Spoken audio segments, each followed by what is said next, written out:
Another few weeks go by, and as we keep ever getting closer to the pre-patch, which has to totally be coming soon now, right Blizzard? The news about the game keeps flying in. Today we have topics from all across the game, from UI updates, PvP questing, and more. First up is confirmation that the Tome of Cold Weather Flying will be available from the launch of the game. Originally added in patch 3.2, this is a bind on account book purchasable from Dalaran for 1,000 gold, which will allow any character that's level 68 or above to fly in Northrend. This means after you've won character at level 80, you can, gold allowing of course, ensure that every ult you have thereafter will have the ability to fly from the moment they touch down on Northrend. I was questioning whether or not they would do this and wouldn't have been surprised if they dropped this in, say, during Ulduar perhaps, but to have it from day one is quite nice, albeit unexpected. I suppose once you've done the leveling journey from 70 to 80 once, flying is going to start seeming quite a bit more appealing. Oh, and of course we actually do have to run to dungeons this time, no LFD, so flying helps a little bit there too, I guess. Also, it may seem expensive at 1,000 gold, but you're going to be making the majority or even more than that back during the leveling period itself, so I'd think of it more of an investment to save time rather than just a gold sink. Next up, Blizzard have added extra little bonuses to the end of zone quests in order to incentivize players to complete them. In WotLK King Classic, certain quests will award emblems of heroism. These are the emblems that you would otherwise usually get from heroic dungeons. This change came a little bit out of the blue on the beta, but a follow-up blue post clarified what they're doing and their goal with these changes. They said, "We decided to add emblems of heroism and other reward bonuses to quests that put players into different phases." They elaborate on that more or less, saying to encourage zone completion. They follow up by saying this was not, however, meant to be a permanent farmable supplement or replacement for heroic dungeons or similar content. This change was applied globally and it caught some quests, including dailies, that it wasn't meant to. They then say we're going to review the affected quests and make some adjustments based upon feedback. Though quest enjoyers will have a small number of badges over those who take the more XP optimal routes to level cap. And honestly, it's not a big deal. It's an incentive, that's really it. If you wanted as many badges as possible, you'd take the fastest route to level 80 and then do a world tour of all the heroics the same day and every single day thereafter. You wouldn't try to finish up all the zones pre-80, that's for sure. As for how many badges total, around enough to get 1.5 items is the current thinking. Next, updates to the auction house. This literally cannot be bad whatever they do, for real, anything would be an improvement. And no, before you get thinking, it's not the retail auction house unfortunately, but nevertheless, let's see what they're planning. First, they mention that add-ons needing to fully scan are part of the problem. They say with patch 3.40, we'll be separating the throttles for add-ons and native UI so we can more directly target the behaviors that cause performance problems for other users. That will allow us to allow the native UI to be less impacted by misbehaving add-ons, and will mean that add-on authors are incentivized to make their add-ons more efficient, since the throttle is also tracked per account. So what I'm reading into that saying is when you search Frostweave Cloth,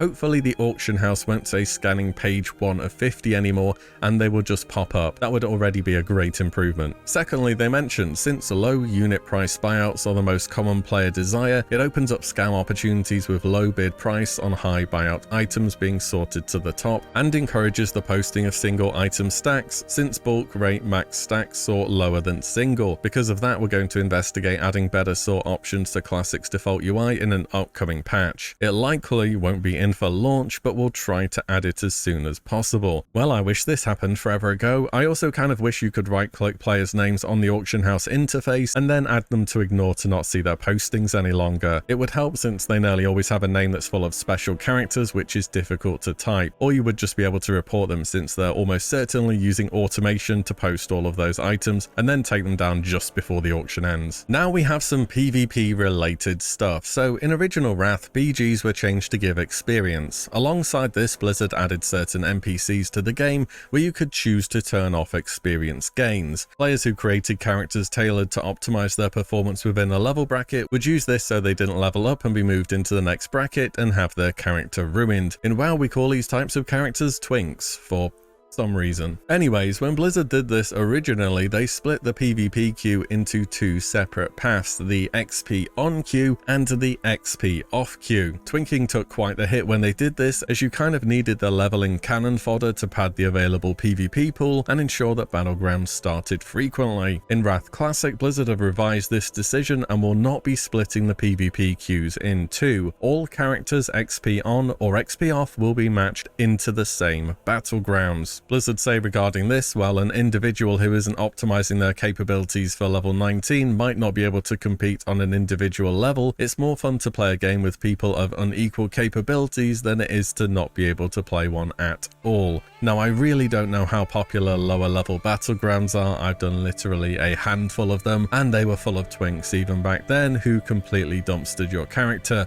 like it's not even remotely close, and then I went back to leveling normally. You didn't really have much of a choice in Classic anyways. However, in WotLK you do now have heirlooms to consider, and even if the queue was split, you would be getting demolished by people at the top level of the bracket with enchanted looms. So all in all, Battlegrounds, as they have been so far, continue to not be very well balanced, but they might be worth a look if you're at the higher end of the level range and you have looms on. Otherwise, you're going to be playing Grey Screen Simulator. There's also been a pretty huge change for Arena. In fact, dare I say it, this is the most impactful PvP change throughout the entire of Classic so far, and that is the heartbeat resist mechanic has been removed entirely from Arena. So to explain this briefly, some CC effects are subject to a periodic check whether the effect will be resisted and end early. You know when you fear somebody and it just randomly breaks like a second later? They didn't get dispelled, they didn't immune it, they didn't shrink it, they just randomly got lucky. That is heartbeat in effect. It's incredibly RNG heavy and decides games all of the time. In WotLK originally, Blizzard added in a grace period before heartbeat could begin to take effect, but on revision, Blizzard have confirmed this mechanic will be totally removed in Arena. They do specifically say just for Arena in Wrath of the Lich King. Nevertheless, I think this is a huge win for PvP enjoyers. Another significant change has been made to hunters. The ability to melee weave will be removed from the game in Wrath, with Blizzard laying this down pretty clearly by saying, this is also one of those situations where we don't even have to guess at intent, as this all traces directly back to a task we have in our task database entered in July 2008 by one of our designers that was specifically targeted at ending this interaction. If you are a little unclear on what melee weaving is though, simply put, in Classic and TBC, your ranged and melee swing timers are tracked separately. That's why when you shoot something with your bow and then run into melee range, you are going to instantly land a melee attack. At a very high level, this can be min-maxed to the extreme and is required in order to compete for the world's top hunter passes, where absolutely nobody is using auto hotkey scripts to play the game for them. Nope, not a single person. These are all completely legit logs. Anyways, now in Wrath, either melee or ranged attacks will reset your swing timer globally. I imagine you'll still be running in and out to drop traps in PvE though. Finally, a few changes which I want to quick fire off that were recently covered in quite a lengthy blue post. Blizzard confirmed that you will be able to run both 25 and 10-man raids in Tier 7 and Ulduar, but you will only be able to clear a boss once per difficulty per week in Trial of the Crusade and Icecrown Citadel. This means no more than 2 clears of the same raid per character for the entirety of Wrath. Blizzard are also looking at the ability to swap difficulty in the raid on a boss-by-boss basis, which was possible in original Wrath. However, this will be confirmed at a later date, closer to when the raids affected by this, which is Trial and onwards, will be in the game. Blizzard have changed their minds on race and faction changes and confirmed that this service will be provided in the in-game shop for Wrath of the Lich King, stating the effects of it are not too dissimilar from what people can already achieve with server transfer, which has been available for a long time now. They also say we'll work on it for an upcoming patch, which reads to me as if it's not in from launch, which is kind of when it would be most useful for. Nevertheless, you will be able to take advantage of this later down the line. Blizzard reaffirmed that achievements in Wrath of the Lich King Classic will only be character-based, not account-wide. Not the best bit of news, but everything so far has been character-based, so I think if you're an achievement enthusiast, you're already going to have everything based on your one designated main. I think account-wide is better for what it's worth though. Finally, PvP achievements and titles will be enabled for the 2v2 bracket. Previously this was removed in Wrath, though 2s has proven a consistently popular bracket for TBC, so them keeping this enabled seems like an easy win and another good bit of news for the PvPers. And that's about all we have for today. I will keep you updated as news rolls in and we get closer to launch. Let me know your thoughts on everything we have covered today, and as always, thank you all so much for watching and listening in, and I'll see you on the next one